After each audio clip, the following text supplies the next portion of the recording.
இலங்கை அரசமைப்பில் எந்த ஒரு அதாவது அரசு அதிமுக்கியமானது என்று பார்த்தால் அது தொல்பொருள் ஆட்சி பீடமாக அல்லது அமைச்சாக இருக்கின்றது. அவர்களால் எந்த ஒரு நிலத்தையும் கையகப்படுத்தக்கூடியதாகவோ எந்த ஒரு நிலத்தையும் தற்காலிகமாக எந்தவித அபிவிருத்திக்கும் உட்படுத்தாமல் ஆய்வுகளை மேற்கொள்ளப்படுவதற்கான சகல அதிகாரங்களும் இருக்கின்றது. இது நேர்மையான முறையில் பார்த்தால் பௌத்தத்தை கோலோச்சுவதற்கான ஒரு ஆயுதமாக இது பயன்படுத்தப்பட்டு வருகின்றது. ஆய்வுகளுக்காக அவர்கள் எடுக்கப் போகின்ற காணிகள் என்பன ஏக்கர் கணக்கானவை. இவற்றிற்கான ஒரு ஆதாரங்கள் என்பன எவ்வாறு இருக்கின்றன என்பதை அறிய வேண்டியதற்கு இப்பொழுது உள்ள தேவை இவ்வளவுதான். வடக்கு கிழக்குக்கான ஒரு சிந்தனை மையத்தை அனைத்து கல்விமான்களும் அனைத்து அதாவது சமூக ஆர்வலர்களும் அனைத்து கட்சிகளும் இணைந்து ஏற்படுத்தி ஒரே குரலாக செயற்பட வேண்டும். இந்து கலாச்சார அமைச்சு என்று ஒரு அமைச்சு உருவாக்கப்பட்ட பொழுதும் அது வெறுமனே ஒரு கண்துடைப்புக்கான ஒரு அமைச்சாக இருந்திருந்தது என்பது கடந்த காலங்களில் உண்மையான ஒரு விடயம். வடக்கில் 479 இடங்கள், அதில் 252 என்பன இன்னும் அடையாளப்படுத்தப்படவில்லை என்ற ஒரு நிலைமை இருக்கின்றது. இந்த தொல்லியல் திணைக்களத்துக்கு கிடைக்கின்ற தகவல்கள் தொல்லியல் ஆராய்ச்சியாளர்களின் தரவுகளால் வந்தவையா அல்லது சமய நம்பிக்கையின் சமய பரிகாரங்களின் அல்லது பௌத்த சாசனத்தின் அடிப்படையில் வந்தவையா? கணக்காளர் நாயகம் கேட்டதற்கான வந்த பதிலில் உள்ள ஒரு தகவல் என்றாலும் எவ்வளவு ஒரு பாரதூரமான விடயம் என்பதை இந்த இலக்கங்கள் காட்டி நிற்கின்றன.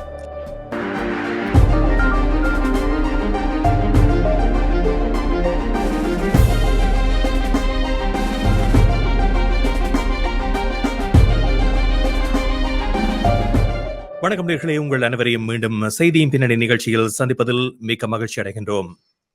சமகால முக்கிய நிலவரம் தொடர்பாக பேசுகின்ற நிகழ்ச்சியில் இன்றைய தினம் வடக்கு மற்றும் கிழக்கு பகுதிகளில் தொல்லியல் ஆய்வுகள் தொடர்பாக வெளியான கணக்காய்வு அறிக்கையும் அதற்கு தொல்லியல் திணைக்களம் அளித்திருக்கின்ற விளக்கமும் தற்பொழுது அரசியல் ரீதியான பெரும் பேசுபொருளாக மாறியிருக்கின்றது.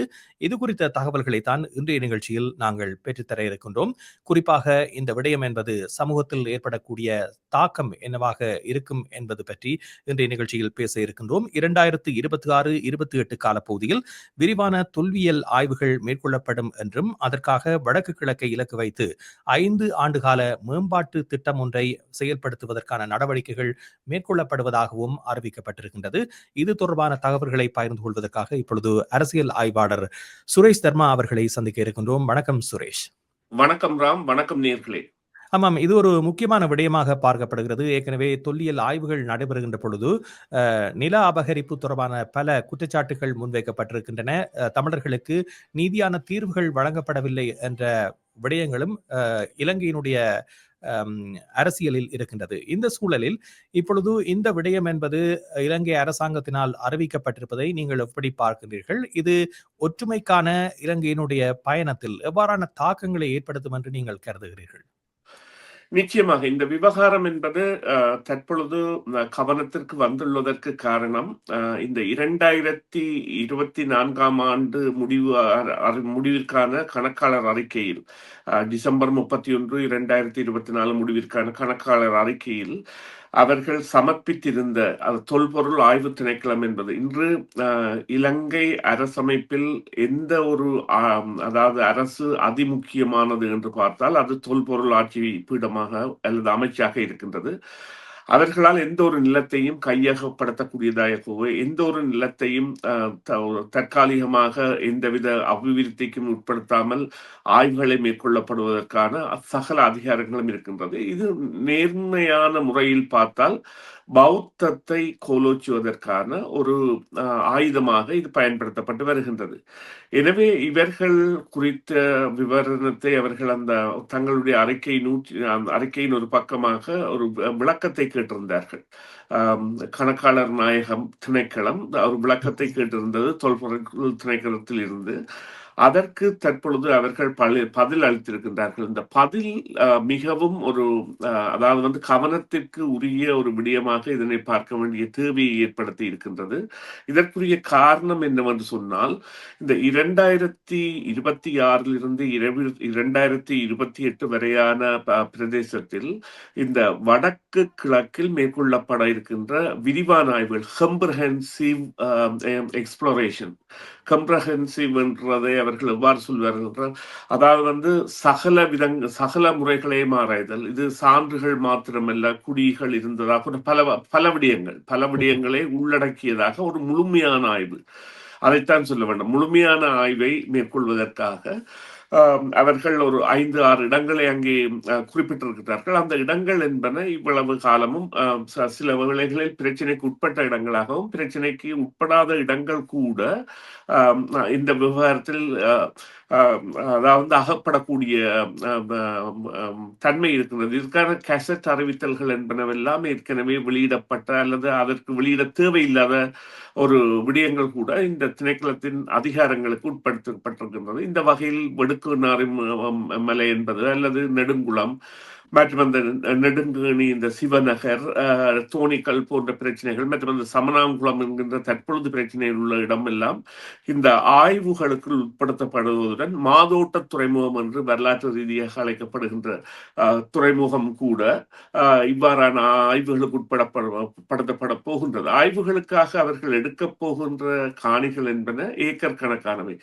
இவற்றிற்கான ஒரு ஆதாரங்கள் என்பன எவ்வாறு இருக்கின்றன என்பதை அறிய வேண்டியதற்கு இப்பொழுது உள்ள தேவை இவ்வளவுதான். வடக்கு கிழக்குக்கான ஒரு சிந்தனை மையத்தை அனைத்து கல்விமான்களும், அனைத்து அதாவது சமூக ஆர்வலர்களும், அனைத்து கட்சிகளும் இணைந்து ஏற்படுத்தி ஒரே குரலாக செயற்பட வேண்டும். இப்பொழுது தமிழர்களிடையே உள்ள ஒரே ஒரு பலவீனம் என்னவென்றால், அவர்கள் ஒரே குரலாக செயற்படுவதில்லை.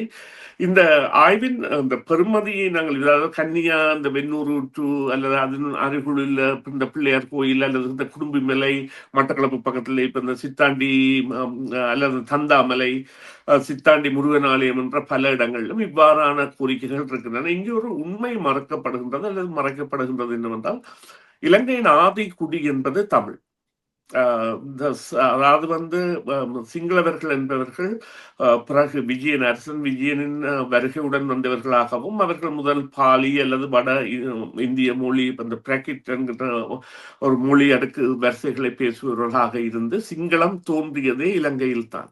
எனவே இலங்கையில் சிங்களம் தோன்றும் முதல் பௌத்தம் இருந்திருக்கின்றன, பௌத்த குறிகள் இருந்திருக்கின்றன. குறிப்பாக இவ்வாறு பார்த்தால் இந்த ஆறுகளை தாண்டி இப்ப கந்தரோடையை எல்லாம் எடுத்து பார்த்தால் கந்தரோடையில் எல்லாம் இந்த பௌத்த குறிகள் இருக்கின்றன. அது தமிழ் பௌத்தர்களால் பாவிக்கப்பட்டதாகத்தான் இருக்கும். என்றால் வணிக நோக்கங்களுக்காக அந்த வழுக்கை ஆறு என்பதெல்லாம் ஒரு பெரிய பிரபலியப்படுத்தப்பட்ட ஒரு பாதையாக அந்த நேரம் இருந்திருக்கின்றது. இப்பொழுது ஆறு போகின்ற தடயமே இல்லாத அளவிற்கு சென்றிருந்தாலும் அந்த நிலைகளில் உள்ள இடங்கள் எல்லாம் சில வேளைகளில் கட்டுப்படுத்தக்கூடிய நிலையே அல்லது ஆராயக்கூடிய நிலையே வர வேண்டும். எனவே ஒரு புரிதல் ஏற்படுத்தப்பட வேண்டிய நிலை இருக்கின்றது.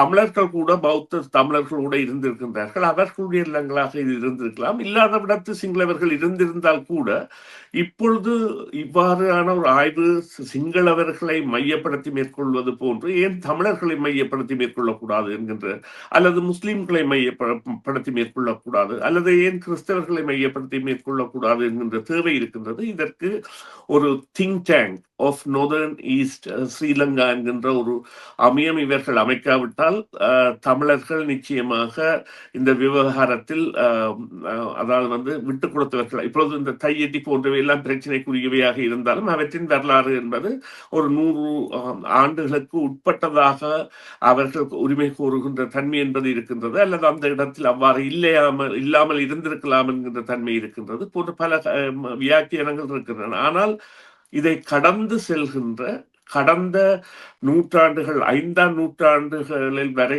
செல்கின்ற ஒரு தன்மையுடைய ஆய்வுகளை மேற்கொள்வது என்பது கால ஓட்டத்திற்கு சால சிறந்ததாக இருக்க முடியாது. சரி, 479 இடங்கள் இனங்காணப்பட்ட நிலையில் இதுவரையில் 5 இடங்கள் தான் இவ்வாறு அகழ்வாராய்ச்சிக்கு உட்பட்ட இடங்களாக அல்லது தொல்லியல் துறை கால் படித்த இடங்களாக இருக்கின்றன. இப்போதைய காலகட்டத்தில் இவ்வாறான தேவை எழுந்திருப்பதற்கான காரணம் என்ன? இவ்வாறான விடயங்கள் வடக்கு கிழக்கில் பரவப்படுகின்ற பொழுது ஏற்படக்கூடிய அசௌகரியங்கள் என்பது பாரதூரமானதாக இருக்கும். இது ஒரு திட்டமிட்ட நடவடிக்கையாக நீங்கள் பார்க்கிறீர்களா, அல்லது இது அரசாங்கத்தினுடைய செயற்பாடுகளில் ஒன்றாகவும் இப்பொழுது அதற்கான சூழ்நிலை உருவானதை அடுத்து அவர்கள் மேற்கொள்ளுகின்ற நடவடிக்கையாகவும் பார்க்கலாமா? ஏனென்றால் இப்பொழுது 252 இடங்கள் இன்னமும் வர்த்தகமானியில் பிரசுரம் செய்யப்படாத இடங்களாக இருக்கின்றன. அது ஒரு அதிகாரபூர்வமான அறிவிப்பு இல்லாத இடங்களாக தெரிவு செய்யப்பட்ட இடங்களாக பார்க்கலாம். இதை பற்றி என்ன நினைக்கின்றீர்கள்? இல்ல இது மிகவும் ஒரு முக்கியமான விடயம். இது வடக்கில் 479 இடங்கள்.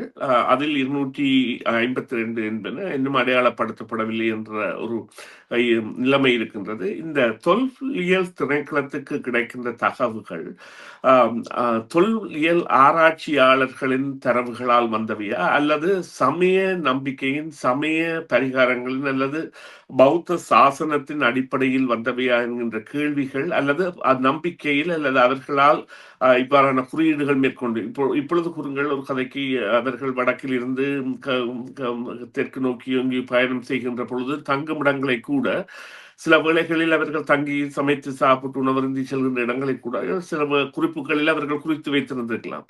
அவற்றை எல்லாம் இவ்வாறு எடுத்து பார்ப்பது என்பது அநாகரிகமான செயற்பாடு. என்று சொன்னால் தொல்பொருள், அதாவது தொல்பொருள் தடயவியல் சான்றுகள் கிடைக்கப்பெற்று அவை ஆராய்ச்சிக்கு உட்படுத்தப்பட வேண்டும். கார்பன் டெஸ்ட் எனப்படுகின்ற ஒரு டெஸ்ட் செய்து ஆமாம் இவ்வாறு இவை இருந்திருக்கின்றன. ஒரு கிழக்கில் ஒரு சம்பவம் நடந்தது. அங்கே ஒரு பகுதியை தொல்பொருள் திணைக்களம் அந்த கை அகப்படுத்துவதற்காக ஒரு பௌத்த பிக்குவே அங்கே சில பொருட்களை வீசி சென்றதாக பின்னர் செய்திகளில் நாங்கள் படிக்கக்கூடியதாக இருந்தது. அவ்வாறான தன்மைகள் இல்லாமல் இவை செய்யப்பட வேண்டும். ஆனால் இவை இந்த அதீதமான அளவு பிரதேசங்கள் அடையாளப்படுத்தப்பட்டது என்பது இங்கே தமிழ் கட்சிகளின் செயற்பாடுகள் குறித்த செயற்பாட்டை கேட்கின்றன என்றால் இது சும்மா ஒரு விகாரைக்கு முன்னால் நின்று போராடுகின்ற விடயம் அல்ல. இங்கே இருக்கின்ற விடயம் என்னவென்றால், ஒரு இடத்தில் இப்பொழுது நாங்கள் இந்த குருந்தூர் மலை விவகாரத்தை எடுத்தாலே, குருந்தூர் மலையை அவர்கள் அந்த விவகாரத்தில் ஈடுபடுத்தும் பொழுது 230 ஏக்கர் காணிகள் கையகப்படுத்தப்பட வேண்டிய தேவை அவர்கள் தொல்பொருள் திணைக்களத்துக்கு ஏற்படும். அவ்வாறு அவர்கள் கைப்பையப்படுத்துகின்ற காணி எவ்வளவு காலத்திற்கு அவர்களிடம் இருக்க போகின்றது, அதில் எவ்வளவு பகுதி விடுவிக்கப்படும், அல்லது ஒட்டுமொத்த பகுதியும் அந்த தொல்பொருள் திணைக்களத்தினால் வரலாற்று சான்று பகுதியாக பிரகடனப்படுத்தப்படுமா என்கின்ற கேள்விகளை எல்லாம் இது எழுப்பி நிற்கின்றது. எனவே ஒரு முக்கியமான விடயம், சிங்களவர்கள் போதிய அளவில் பணியாளர்களாக நியமிக்கப்பட முடியாத நிலை காணப்படுவதாக இந்த விடயத்தில் சுட்டிக்காட்டப்படுகின்றது. அதன் காரணமாக இவ்வாறான தொல்லியல் ஆய்வுகளை மேற்கொள்வதில் இடைவெளித்தன்மை காணப்படுவதாகவும் குறிப்பிடப்படுகிறது. ஏற்கனவே செம்மணி போன்ற இவ்வாறான விடயங்களை ஒரு போர்க்குற்றத்தோடு தொடர்படுத்தி பார்க்கப்படுகின்ற நிலை காணப்படுகின்ற நிலையில் இந்த விடயம் என்பது இவ்வாறான இனப்படுகொலை என்ற விசாரணைக்கு எவ்வாறான பாதிப்புகளை கொண்டு வரும் என்று நீங்கள் கருதுகிறீர்கள்? ஏனென்றால் தமிழ் மொழி பேசக்கூடியவர்கள் அல்லது தமிழ் தெரிந்தவர்கள் இந்த ஆய்வு நடவடிக்கைகளில் ஈடுபடுத்தப்படுவதை அரசு தவிர்க்கின்றதோ என்ற ஒரு விடயமும் இதில் ஒளிந்திருக்கின்றது. இதை எவ்வாறு பார்க்கிறீர்கள்? இல்லை, நிச்சயமாக இதற்கான, அதாவது அனுபவம் மிக்க தொல்பொருள் ஆராய்ச்சியாளர்கள் தேவை என்பது எந்தவித சந்தேகத்திற்கு இடமற்ற ஒரு விடயமாக இருக்கின்றது. அதில் தமிழர்கள் சிங்களவர்கள் என்ற பாகுபாடு பார்க்கப்படுமாக இருந்தால் நிச்சயமாக அவற்றின் தன்மை, நம்பிக்கை தன்மை என்பது மாறுபடும். ஆனால் சிங்களவர்கள் தான் சில வேளைகளில் அந்த அடையாளம் காணக்கூடிய தன்மையுடையவர்களாக இருக்கலாம். அதற்காக அந்த ஆய்வுக்குழுவில் அந்த பொருட்களை அடையாளம் காண்பவர்களில் ஒருவர் இருவர் சிங்களவராக இருப்பதில் எந்தவித கருத்து வேறுபாடும் இருக்க முடியாது. இப்பொழுது நாங்கள் இரும்பு காலத்தில் அல்லது இரும்பு கண்டுபிடிக்கப்பட்டது அல்லது தமிழர்களுடைய வரலாறு என்பது கீழடி போன்ற இடங்களில் எவ்வாறு பிரபல்யப்படுத்தப்பட்டு தமிழ் இனம் என்பது ஒரு அதாவது கற்காலத்தின் பிறகான ஒரு வழிகாட்டல் இனமாக இருந்திருக்கின்றது என்பதை நிரூபிக்கின்ற செயற்பாடுகள் நடைபெற்று வருகின்ற இந்த நேரத்தில் இது சட்டம் சந்தடி இல்லாமல் இந்த இடங்களை அடையாளப்படுத்துகின்ற, அல்லது பௌத்தம் தான் ஸ்ரீலங்காவின் முதல் சமயம் என்கின்றதை அல்லது முழுமையாக பரவி இருந்த சமயம் என்பதை நிரூபிக்க முயற்சித்தாலும் இந்த தேவார திருவாசகங்கள் போன்றவற்றில் ஈழத்தின் குறியீடுகளும் அல்லது மகாபாரத கதை போன்றவையும் கூறி நிற்கின்ற தகவல்கள் வேறு. மறுபக்கமாக பாடல் பெற்ற திருத்தலங்கள் இலங்கையினுடைய பல்வேறு பாகங்களிலும் இருக்கின்றது. இது ஒரு எடுத்துக்காட்டாக இருக்கின்றது. ஏனென்றால் திருமுறைகள் எவ்வளவு காலத்துக்கு முற்பட்டவை என்பதற்கு ஒரு உதாரணமாக சொல்லக்கூடிய விடயங்களும் இருக்கின்றன. அதுதான். அப்போ அதாவது வந்து வரலாற்றிற்கு முந்தைய காலத்திலேயே மகாபாரதம் என்பதே இவ்வாறான ஒரு கதை என்பது எங்களுக்கு அது மகாபாரதத்தை விட மன்னிக்கவும் மகாபாரதம் இல்லை கம்பராமாயணம். அதாவது வந்து ராவணன் ராமனுக்கு இடையேயான பிரச்சனை என்பது அதே போன்ற கதையாடல்கள் இருந்தால் கூட நீங்கள் இங்கே கவனிக்க வேண்டிய விடயம் நாங்கள் குறிப்பிட்ட இந்த அதாவது வந்து இந்த தேவார திருவாசகங்களோ அல்லது பழைய அதாவது பாநூட்களோ இனப்பிரச்சனை என்று வருகின்ற பொழுது நிச்சயமாக இது அதில் எந்தவித ஒரு பங்களிப்பையும் செலுத்த போகின்ற விடயம் அல்ல. ஏனென்று சொன்னால் இது வந்து ஒரு அதாவது வந்து 200, 300 அல்லது 400 ஆண்டுகளுக்கு முற்பட்ட காலத்திற்கு செல்கின்ற ஒரு அல்லது அதற்கு முதல் இருந்த நிலைப்பாட்டில் இருந்தது என்பதை கண்டுபிடிக்கின்ற விடயமாகத்தான். தொல்லியல் என்பதற்கு கூட ஒரு வரைவிலக்கணம் இருக்கும். அந்த தொல்லியல் என்பது சாதாரணமாக 40-50 வருடங்களுக்குள் நடந்த ஒரு விடயமாக இருக்க முடியாது. எனவே இப்போ இந்த இனப்பிரச்சினை விவகாரத்தில் எவ்வாறு செயற்படுவது என்பது வேறு விதமான ஒரு திட்டமாக இருக்க வேண்டும். இது வந்து அந்த பிரதேசங்கள் அடையாளப்படுத்தப்படுகின்ற பொழுது அவை பார்வைக்குரிய இடமாக மாற்றப்படக்கூடியதும் அதனையொட்டி சில வேளைகளில் சிங்கள மக்களின் குடியேற்றங்கள் என்பன இடம்பெறக்கூடிய சாத்தியக்கூறுகளையும் அதை ஏற்படுத்தக்கூடிய தன்மையை ஏற்படுத்தும். எனவே இது குறித்த ஒரு பரந்த ஒரு நோக்குடைய ஒரு சமூக பங்களிப்பு தேவை.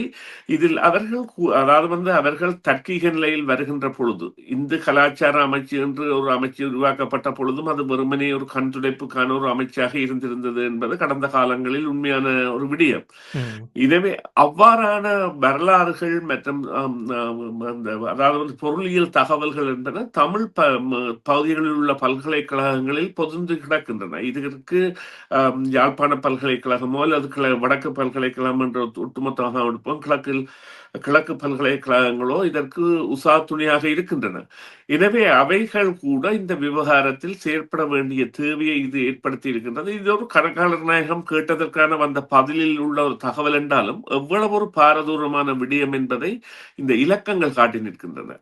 அங்கே அவர்கள் அடையாளப்படுத்தி இருக்கின்ற இலக்கங்கள் என்பன அதாவது வந்து வடக்கில் இவ்வாறு ஒரு 479 இடங்கள் என்பது அடையாளப்படுத்தப்படுதல் என்பது சாதாரண விடயம் அல்ல. சாதாரணமாக கடந்து போகக்கூடிய விடயம் அல்ல. ஆமாம். நன்றி. நிகழ்ச்சியில் கலந்து கொண்டமைக்கு சுரேஷ். மீண்டும் மற்றொரு சந்தர்ப்பத்திலே பேசுவோம். நன்றி ராம். நன்றி நேயர்களே. மீண்டும் ஒரு பொழுதில் சந்திப்போம். சிஎம்ஆர் யூடியூப் சேனலில் இணைந்திருக்கும் நேர்கள் அனைவருக்கும் எமது நன்றி. காமெண்ட்ஸ் பகுதியில் உங்கள் கருத்துக்களை தெரிவிக்க தவறாதீர்கள். முக்கிய செய்திகள், காணொளி தொகுப்புகள், நேர்காணல் என பலதரப்பட்ட அம்சங்களையும் உங்களுக்காக தருகின்றது சிஎம்ஆர் யூடியூப் சேனல். சிஎம்ஆர் என்று சர்ச் செய்து எமது யூடியூப் சேனலை சப்ஸ்கிரைப் பண்ணுங்கள். உங்கள் உற்றார் உறவினர் நண்பர்களோடும் இந்த காணொளி தொகுப்புகளை பகிர்ந்து கொள்ளுங்கள். அருகில் இருக்கின்ற முக்கிய காணொளி தொகுப்புகளையும் தவறவிடாமல் பாருங்கள்.